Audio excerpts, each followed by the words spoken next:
Hey there, my beloved Ascension Pioneers. How are you? I would like to talk about something very interesting today. The power of the polar opposites. Yesterday I was speaking about how the game of polarity is going to unfold, and it is unfolding already, of course. But I would like to talk about the concepts of yin and yang today, about the divine feminine and the divine masculine, of course. The thing is that oftentimes I get different responses from people, and I have mentioned in some of my previous videos about how sometimes people that do come across my material, they sometimes are more interested in the messenger instead of the message itself. And this is also happening in the broader sense, of the whole spiritual communities, sometimes perceiving teachers more as the teachers instead of the message that they were bringing forth in a certain era that they were living in and anchoring their beautiful divine energies. So the thing that I would like to really stress, and starting off by stressing this, I would like to read you a paragraph that my friend sent me over email today. And this is something that is very important for all of you to hear because, as I say, it is not so much about the messenger, not just about me, about anything else. It is about the message of the divine love that we all are. And this is the only message that I have. And I speak of many different topics and things within this, the creation, the variation of creation. But it is one same message. It is about us as flames of divine love. So let me read you this and I'll start talking about this more. He said to me in his email, he said, I know most people at first glance will not take you seriously because of your beauty. But when they hear the gorgeous wisdom and natural, honest innocence of new light coming from your heart lips, the real unique self that you define, they see a silver mirror of God in many forms and feel the truth within.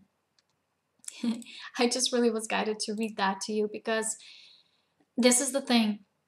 I know a few conscious men right now that do understand the power of the divine feminine, do understand the power of the divine mother. They do know that the father is not the only concept, because so many still that write to me say, oh, let the father bless you. And I'm like, yeah, it's the father and the mother. Don't forget that.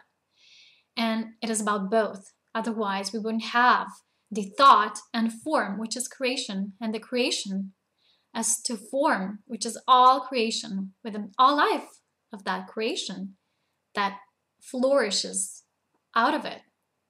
That's the principle of the Divine Mother. And people have forgotten about this. So we are now still within that world of people not getting very clearly. Sometimes still want to perceive the messenger. Sometimes still women are within that. We're not understood properly as just, the great carriers of messengers of spirit carrying those messages forth. We're just vehicles, but we chose here to come as women for a reason. And I would like to talk about now this phenomenon that is, the yin and yang, the two within one, which is also the twin flame heart essence that we all have within us. And we need to activate it in regards to understanding our true nature as essence of God, how we were created. I wrote a beautiful article on divine love once and is on my Facebook page. And it is about the truth of our origin and how many now speak about this. So I do not know so many conscious men already. And lately, one of my new friends told me, he said, Polona, you have to understand that, and I do understand that, just to be clear with all of you, that the divine masculine is very wounded right now at this moment. And that there's not a lot of those people who can carry those higher energies for a long period of time. They just fluctuate a lot and they get, they drop lower very instantly, very quickly when something happens or, is presented to them as a challenge. And he said, but there's only the energy of the divine mother, of the divine feminine that can bring forth that restoration, that balance. And, I oftentimes say, of course we're living in the now, but in order to understand where we are at, we need to understand what were certain actions that we have taken before. There's always an action and reaction. Now we are in a certain action period within that now. So what caused that? certain action that caused this. So there's an action and reaction within every now moment. But we need to understand our past in order to know where we are in this future and to understand where we are going further. So many people speak about what's going to unfold, during the next few years. And to be frank with all of you, no one really knows. No one knows. We can only flow with the flow of the river as we're being carried along that river. So the thing is, we need to understand what has been going on in the ancient civilizations, because there were many civilizations prior to us that actually destroyed themselves. They destroyed themselves because they have forgotten about the balance. They have forgotten about that the creation is of the Divine Mother, that you need both.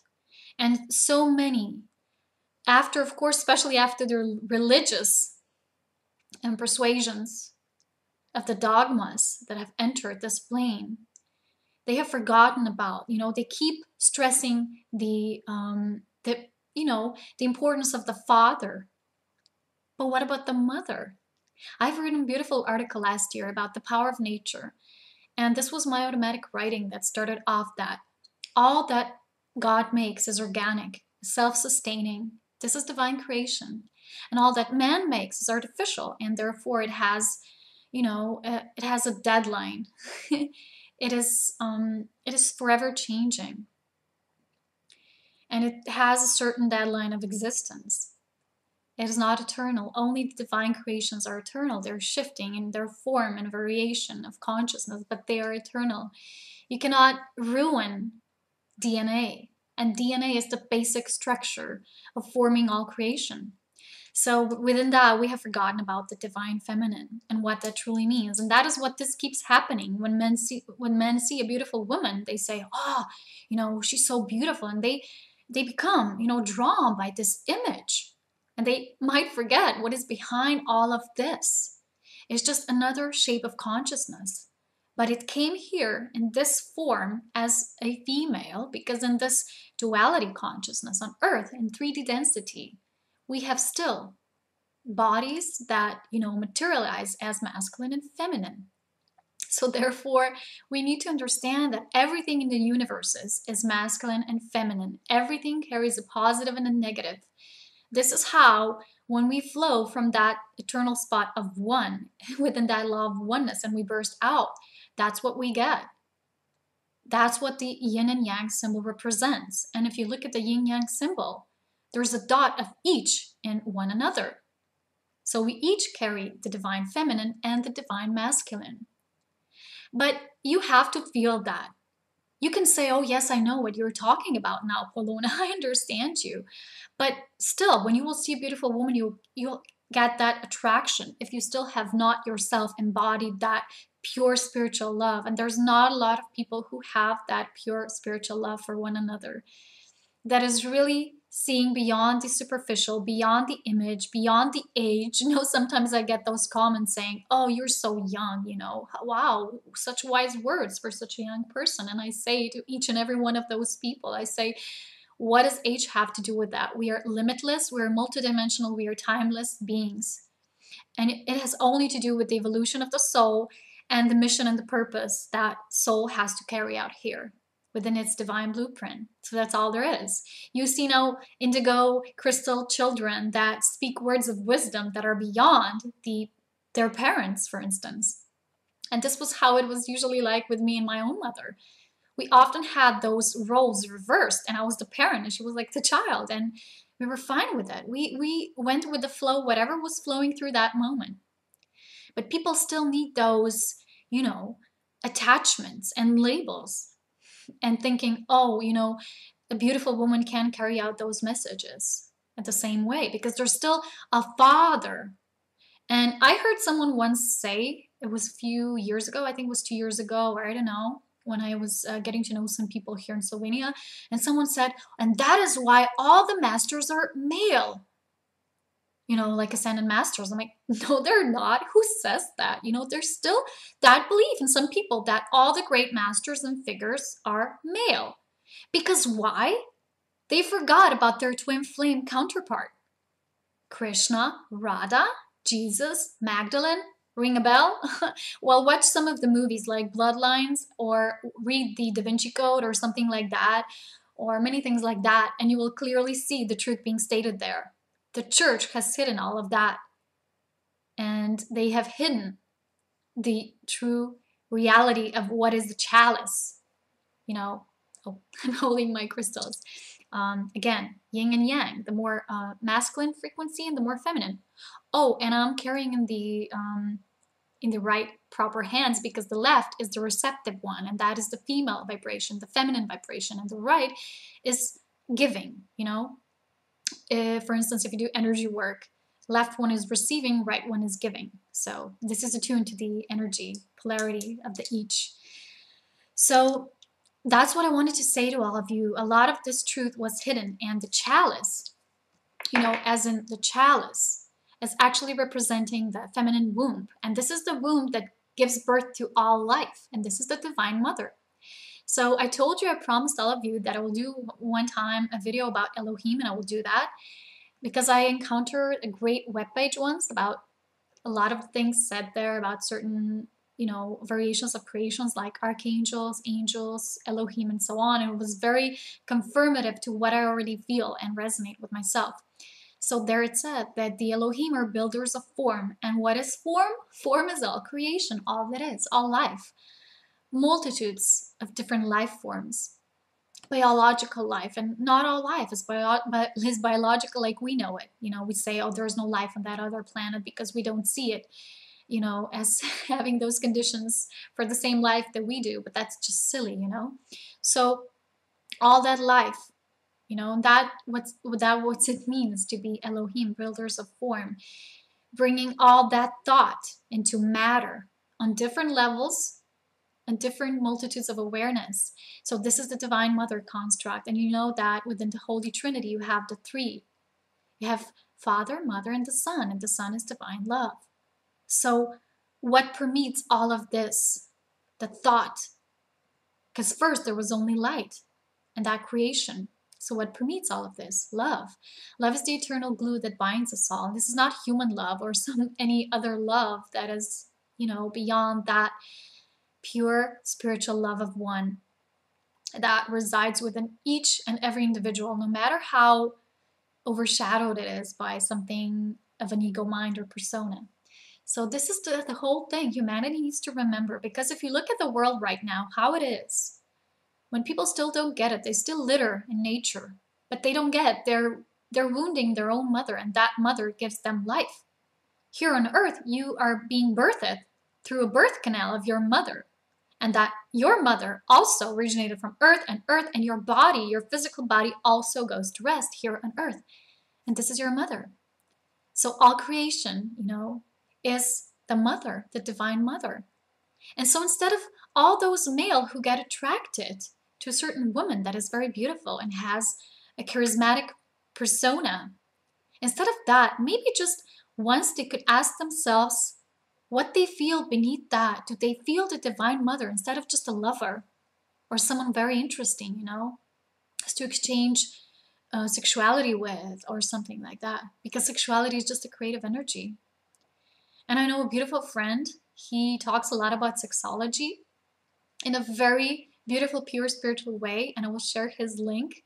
I'll share his YouTube channel for all those of you who are very willing and eager to watch what he has to say, because he shares beautiful messages. And I'm very in resonance with all of those. So we need to awake to that, because we see everything mirrored in our world right now. When we see how we treat our mother, and that still means that we haven't got the whole concept. Because everything as it is within, it is without. As it is within us, within our own understanding, it is mirrored in our reality, in our world. So as long as we treat our mother that way, we still have not gotten the whole concept of creation. But we can do whatever we want, trash however we want, do whatever we think that we can preserve the environment. Well, actually, we're just building the excess technology, more and more of it, that doesn't actually bring further result, because we have to go back to the root eventually. We always have to go back to the root to see what is the essence of the matter of the challenge. As long as we do that, we still won't get it. It is we have to go back to the mother. We have to go back to the organic flow of life. We have to respect the divine mother in each of us, not just in a beautiful woman. That is a concept of that. That is a stereotype of that. That is an archetype of that. But the divine mother in everything, in all the cosmos, in all of us, because we all have that energy. No matter where we come from as a being, every certain entity that is creating, whatever it creates, it stems from it. So therefore, you're also it. So everyone has the same spark of that creative creation energy. So we need to remember, and we need to embrace the divine feminine that is actually awakening the divine masculine. And we need to go beyond just saying, oh, Polona, you're such a beautiful lady, to actually hearing my messages, or hearing messages from so many other women that are now doing this, that are empowering themselves to empower all others. And we are not the only ones right now. Think about all these saints. You know, think about, for instance, Joan of Arc, or many other beautiful saints that were here that shared the same message. Or all those women who were burned at the stakes, you know, accused of being witches. They were all very intuitive, connected to self women. And the society did not get that, because the church and all other tools of manipulations have hidden that. But it cannot be hidden if it's not hidden within you. So you're the one who has to remember, you know, the church won't do it for you. You know, the financial system won't do it for you. You have to bring those nurturing qualities of the Divine Mother back inside you, and from within to without. You have to be the one who respects your next door neighbor who is a female, or nature in general. You're all creative, expressive forms of nature. Trees, meadows, mountains, that is all feminine essence. And when actually we embrace the mother, we get to know the father. And we know both, and we ourselves are opening again to that chalice of all creation and who we are within that creation, which is divine love. And we can not really feel ourselves as to who we are unless we truly embrace that and embody it. And so many have forgotten this, too many, and that is what the chaotic nature is, as it is right now here on Earth. As I said yesterday in my video, the Earth is one of the most dual places in the universe. And this game is being unfolded here. Not just here as in, you know, on a tiny level, but on a very broad spectrum as well. Because what is unfolding here in the microcosm, it's also unfolding in the macrocosm around everywhere in the universe. Everything affects everything because we're all one. So it has to start with you. Before you embrace that, you know, beautiful woman you're attracted to, you know, maybe just physical at the beginning, or your mother, your own mother, or Mother Earth. You have to embrace the divine mother inside of you. You have to. Because just think with your heart, not with your mind. And your heart knows the mother, and it speaks to her every day, every time, every now moment, because you're never separate from it. This is what gives you life. And it's not about worshiping. You know, there was many who go into extreme challenges, into extreme opposites then, you know. The opposites are not good as well. There's a balance needed, you know. There's great balance needed. It's not about worshiping women or something like that. It's about knowing the balance between the two. Because I need to tell you something as well. A lot of the women who are now empowered are taking the roles that are very much having to do with masculine energy. Because the divine masculine, like my friend said, is still very asleep and very wounded. And that's why women who are very empowered have taken upon themselves a lot of the work. They're doing a lot of those roles that are not actually, you know, attributes of the feminine. And they're doing all by themselves. You know, they're being great career women, teachers, leaders, taking care of their homes, of their children, so much. And while men are still sleeping, and the goddesses are asking the gods to awaken as well, because we're waiting for you, right? Because what this causes is for women to take upon, again, flowing out of that balance and creating more of the masculine. And this doesn't change us. This doesn't change anything. What happens is that in order for us to shift, in order for us to truly awaken the balance again, is to embrace the balance within. And that means that if a goddess wishes to awake a certain god, or just collectively awaken that energy, they need to hold the space of what a goddess truly is. Because I've heard many women speaking about, oh, I'm a goddess, but their energy doesn't say that. Their energy doesn't claim that. They're still very masculine in their expressive side, as to how they speak, as to how they act, as to how they like to control everything. Well, that's not a goddess energy. So women need to first become those goddesses in order for gods to awaken as well. And together we have that great balance that is our natural state of our essence, of our being. So thank you everyone for listening. I hope you do consider that as a very important part, because there is no outer change, whether we do it from within, because everything is an energy, divine God particle, if you so to say. Everything shifts energetically first. You don't change the outer by controlling it, by wishing to have this desired outcome. You need to shift it from within. So if we need that balance, we need to create it inside ourselves first. So awaken to both sides of you. Remember, the receptive, feminine, nurturing, loving kind that holds the energy space forever and eternally, and the masculine that is very creative, action, creativity, passion. But both, what they do, they create the third consciousness, that is the neutral Christ consciousness, and that's the divine love. I'll speak about that soon, probably when I do my Elohim video, if I do it. So talk to you soon again, and have much fun at this week, and enjoy your beautiful time, space, wherever you are. Bye-bye, my lovely people.